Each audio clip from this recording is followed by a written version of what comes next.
जब तुमने हमें बुरा समझ ही लिया है, हमको बुरा बना ही दिया है, तो हाँ मैं बहुत बुरी हूँ, हाँ मैं बुरी हूँ, हाँ मैं बुरी हूँ, हाँ मैं बुरी हूँ। ऐसा कहना है हमारी कोमल बहू जी का। और साथ में ये भी कहना है कि भाई माफ़ी मांगे मेरी जुत्ती, मैंने थोड़ी ना कुछ गलत किया है। मेरा घमंड दिन रोज चढ़ेगा। अभी तो सिर्फ मैं घर में घुसी हूँ तब मेरा इतना घमंड है, जब मैं इस घर में राज करूँगी तो और भी साथ में आसमान पे पहुँच जाऊँगी। मैंने थोड़ी ना किसी का हक मारा है, मैंने थोड़ी ना दादा पोते या सास ससुर का हक मार के या उनकी ज़मीन पे बेच के अपना घर बनाया है, अपने दम पे बनाया है। मेरे पति ने, ये जो बगल में बैठा है मेरा पति, इतनी सी हेल्प करी है, थोड़ी सी, बाकी सब मैंने अपने दम पे बनाया है। ऐसा कहना है हमारी कोमल बहू जी का।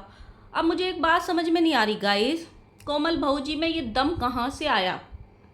एक तो अपनी ननद के नाम की वजह से आया और दूसरा ऑडियंस के रहमो करम की वजह से आया। जो ऑडियंस कोमल बहू जी को घर लिबा सकती है, इस लायक बना सकती है कि वो अपनी घर ले सकें, वो ऑडियंस इस लायक भी नहीं छोड़ सकती है कि आप लोन की किस्त पूरी कर सको। तो इसीलिए इस ऑडियंस का ना वैल्यू रखना चाहिए। आज इसी पे बात करेंगे। So hello guys, Radhe Radhe, जय श्री कृष्णा। स्वागत है कौन है वीडियो में। आई होप सब अच्छे होंगे, स्वस्थ होंगे, मस्त होंगे, जहाँ भी होंगे तंदुरुस्त होंगे। अगर आपको मेरी वीडियो अच्छी लगती है तो प्लीज़ गाइज वीडियो को लाइक करना, कमेंट करना, चैनल को सब्सक्राइब कर लेना नोटिफिकेशन वाली घंटी के साथ में। गाइज मैं तो सोच रही थी कि भैया जी माफ़ी मांग गए कि मैं माफ़ी मांगता हूँ, माफ़ कर दो, माफ़ कर दो, माफ़ कर दो। जो भौजी ने अपने पति को भेजा था कि जाओ मेरा किया हुआ उल्टी समेट के आओ, मुझे बहुत गाली पड़ रही है। एक वीडियो में 500 गाली, एक वीडियो में 600 गाली, और अब रात को जो वीडियो डाली उसमें तो रिकॉर्ड ही तोड़ दिया भाई, 700 गालियाँ, 700 नेगेटिव कमेंट, और कुछ लोग तो मुँह पे भी थूक के गए हैं भाई कि ऐसा अच्छा है कि इससे अच्छा तो इंसान घर ही ना बनाए, अगर इंसान में घर लेने से इतना घमंड आ जाता है तो। बहू जी फिर आ गई हैं ये बोलते बोलते कि अब हम वीडियो नहीं बनाएंगे इस टॉपिक पे, अब हम किसी को कुछ नहीं बोलेंगे, अब हम कोई सफाई नहीं देंगे, अब हम चुप ही रहेंगे। ये बोलते बोलते भी बहू जी ने 6 वीडियो छाप दी। ये बोलते बोलते भी बहू जी 6वीं वीडियो ले आई हैं पूरे परिवार में मिलके, मतलब पति पत्नी मिलके हैं। और कोई दूसरों को टारगेट करते हैं कि भाई इसने वो कम्युनिटी लगा दी, इसने वो कम्युनिटी लगा दी, रिएक्शन वाले बहुत बुरे, ऑडियंस बहुत बुरी। लेकिन जो खुद परिवार के लोग हैं उनको नहीं पता चलता है कि हमारे परिवार में क्या परिस्थिति है। तो क्या एक कम्युनिटी ऐसे लोगों के लिए नहीं लगनी चाहिए कि कहीं पे मातम पसरा है और ये लोग यहाँ यूट्यूब पे तांडव कर रहे हैं, खुशियों पे नाच रहे थे? ऐसे लोगों के लिए याद नहीं आती है कि एक कम्युनिटी लगानी चाहिए या ऑडियंस को आवाज़ उठानी चाहिए ऐसे लोगों के लिए? या फिर मेंटली बहुत प्रिपेयर रहते हैं सारे जितने भी क्रिएटर्स रहते हैं कि भाई कुछ भी होने दो, हमें कोई मतलब नहीं है, कोई दुनिया में आए या जाए, हम तो अपनी खुशियाँ मनाएंगे, जैसी पहले फिक्स थी उससे भी 4 गुना ज़्यादा मनाएंगे, क्योंकि 2 क्रिएटर कम आएंगे ना, 4 कैमरा कमाएंगे तो हमको पैसा कमाने का ज़्यादा मौका मिलेगा। तो इसीलिए हम ज़्यादा वीडियो छापेंगे। रिएक्शन वालों की वीडियो हर किसी को दिखती हैं। रिएक्शन वालों ने 2 वीडियो छापी कि 4 वीडियो छापी, अपने परिवार की वीडियो नहीं दिखती हैं कि परिवार ने कितनी वीडियो छापी और किस तरीके की खुशियाँ मनाई। यही है कि है ना, बोलना है, बकना है, बद्दुआएं देनी है, बाहर वालों को दो, अपने घर वालों के सामने आंखें बंद कर लो। एक कोमलिया बहू जी ने जिस दिन से घर में कदम रखा है भाई, जैसे ही इनका काम हुआ है, इन्होंने जो तांडव फैलाया है, गजब का, गजब का। इनको ऑडियंस, इनको सारे रिएक्शन वाले, इनको हर कोई ये बोल रहा है कि बहन रुक जाओ, बहन रुक जाओ, अपने घर में शांतिपूर्वक जाओ, 2-4 महीने उसमें शांतिपूर्वक रहो। अगर देखो नए नए घर में जाके थोड़ी भी ऊपर नीचे कोई बात हो जाती है, ये किसको ब्लेम करेंगी? वो आके मेरे को रुला के गई थी, वो आके मेरे घर में कलेश करके गई थी, ऑडियंस ने मेरे को गालियाँ दी थी, ऑडियंस ने मेरा दिन खराब कर दिया था, रिएक्शन वालों ने मेरे लिए ऐसे वीडियो बना दिए थे, इसीलिए हम डिप्रेशन में जा रहे थे। लेकिन अपनी करतूतें नहीं दिखेंगी भाई। नए घर में पूजा करके पूरी रात कौन रोता है? कौन रो रो के अपने ही घर में अपशकुन फैलाता है? ये क्रिएटर्स। और फिर किस पे डालते हैं? ऑडियंस पे। ऑडियंस की गलती है सब कुछ। कल ये आई हैं और इन्होंने बोला है कि मैंने किसी का हक नहीं मारा, अपने दम पे बनाया है। तो यहाँ पे कौन किसका हक मार के बनाता है घर? सब अपने दम पे बनाते हैं मैडम।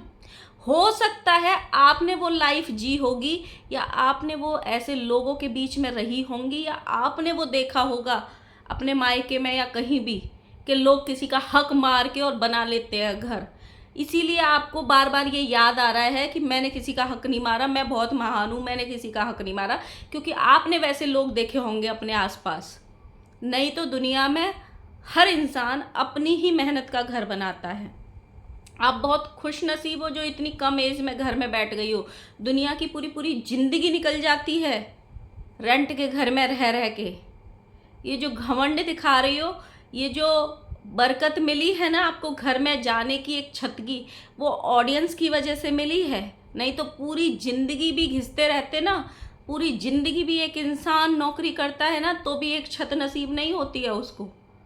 तो ये घमंड ऑडियंस को तो एटलीस्ट ना दिखाओ, और ये हक मानने वाली बात ना ऑडियंस को ना समझाओ, क्योंकि ऑडियंस को बहुत अच्छे से पता होता है कोई किसी का हक नहीं मारता। और ख़ासकर वो लोग जो एक बार घर से कमाने के लिए चले जाते हैं ना, उन लोगों में इतनी काबिलियत होती है, और वो इसीलिए अपने दम पे घर से निकलते हैं कमाने खाने की खातिर, कि ताकि वो खुद अपना आशियाना बना सकें। वो किसी के रहमो करम पे ना पलना चाहते हैं ना पलते हैं। हाँ, तुम्हारी सोच अलग है। तुमको ये था कि भैया ससुराल वाले अपना पुश्तैनी घर बेच के अपनी ज़मीन बेच के वो तुम्हारा आशियाना बनाते। शायद इन्होंने ना ये उम्मीद कर रखी थी। जो लोगों के पास अपनी ढंग की सुविधाएं नहीं हैं, जो इनकी सासू माँ है वो शायद आंगनवाड़ी में सहायिका की जॉब करती हैं, या मतलब जॉब करती हैं। जो सोचो इतने साल से इतनी उम्र की औरत एक इतनी छोटी जॉब करती हो ताकि थोड़े पैसे घर में आ सकें। उनके पिताजी भी कुछ ना कुछ ऐसा ही करते होंगे, इनके बड़े भैया भी एक दुकान करते हैं। अब थोड़ा जाके जब से एक मशीन आई है इनकी दिमकाइन वाली, तब से उनकी दीमक थोड़ा चमक गए हैं, दीमक की किस्मत थोड़ा चमक गई है। जिन लोगों के पास खुद ही ढंग की सुविधाएं नहीं है, वो एक छत है उनके पास, वो भी बेच के तुम्हारा आशियाना बना दे, तुमको तुम्हारा हक दे दे।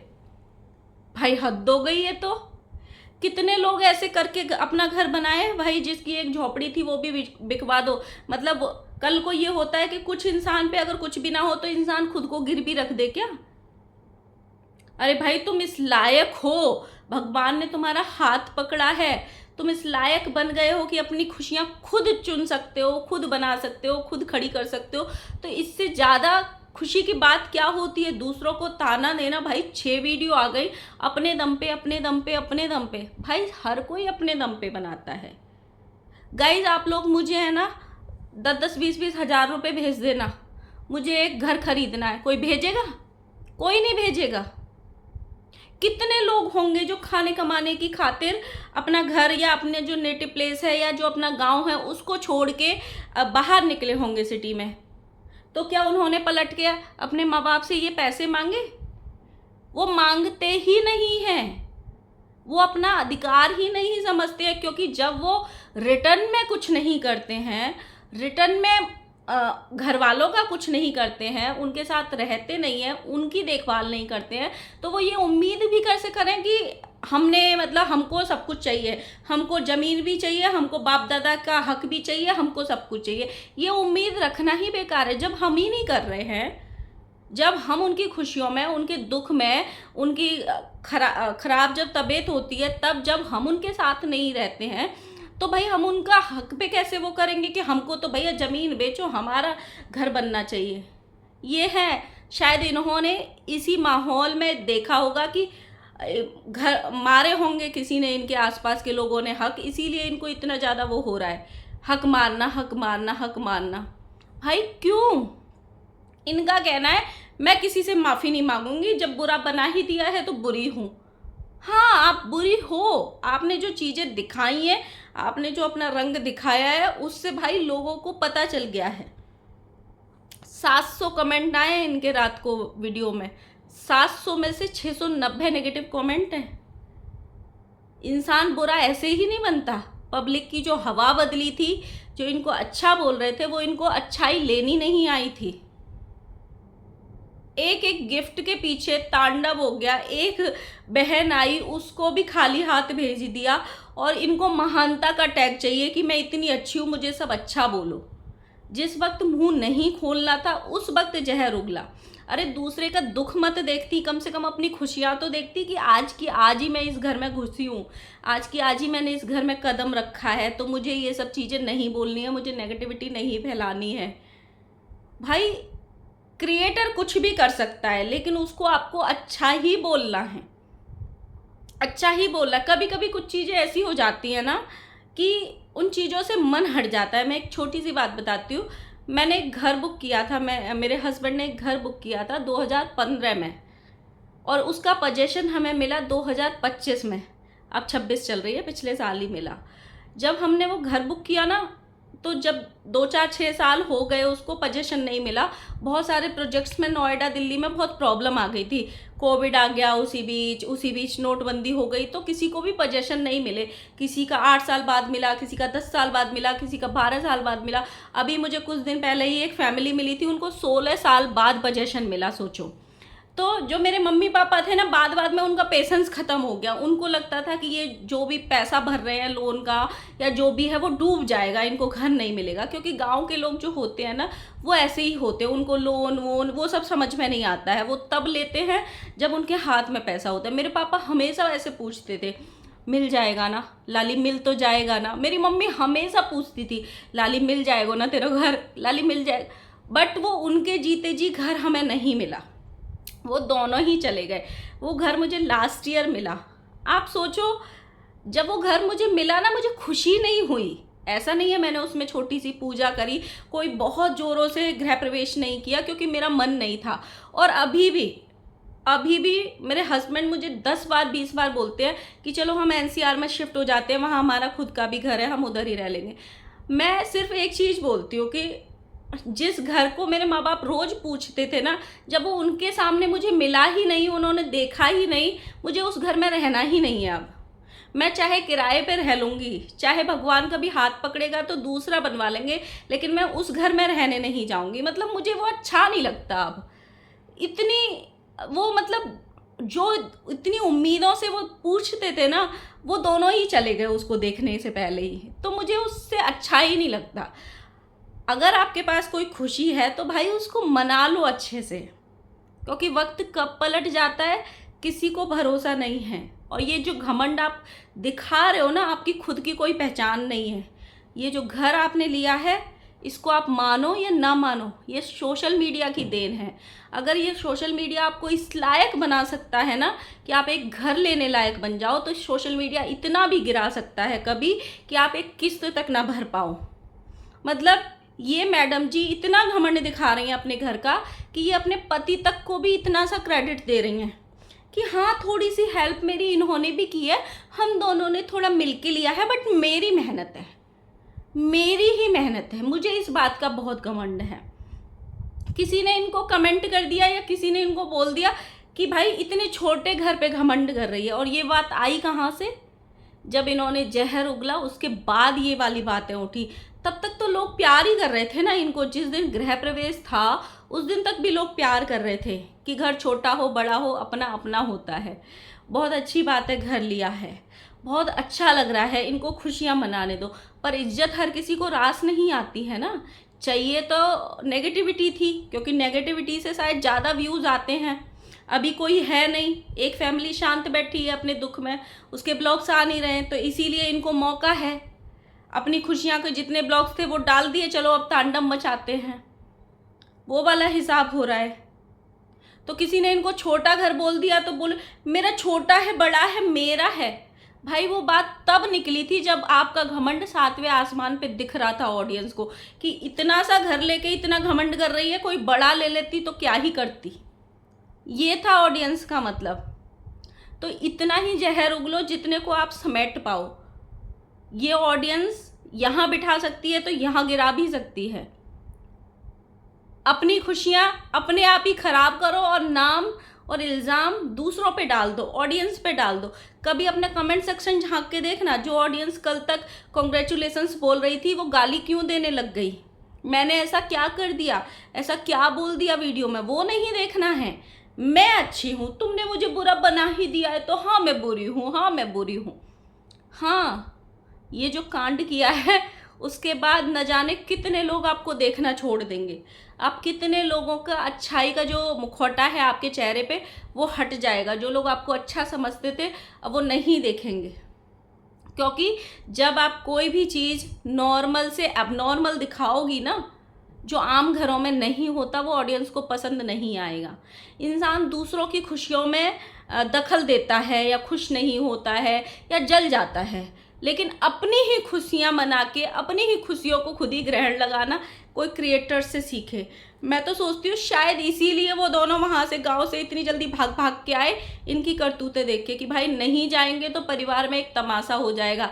अगर वो लोग भाग के नहीं आते वहाँ से तो ये ज़रूर पक्का ये बोलती कि मेरी खुशियों से जलते हैं, मैंने घर ले लिया इसीलिए जलते हैं ना, इसीलिए वो लोग नहीं आए। शायद इसीलिए आज वो लोग जो गाली खा रहे हैं ना, दोनों बहनें और दोनों जीजा, उसमें सबसे बड़ा हाथ इनके घर का भी है, इनके फंक्शन का भी है। कहीं ना कहीं उन्होंने इनकी खुशियों में शामिल होने की बजाय वहाँ से आना ज़रूरी समझा कि परिवार है, बहुत दिन बाद आना जाना हुआ है, चलो चले जाते हैं, वो फंक्शन करके वापस लौट जाएंगे।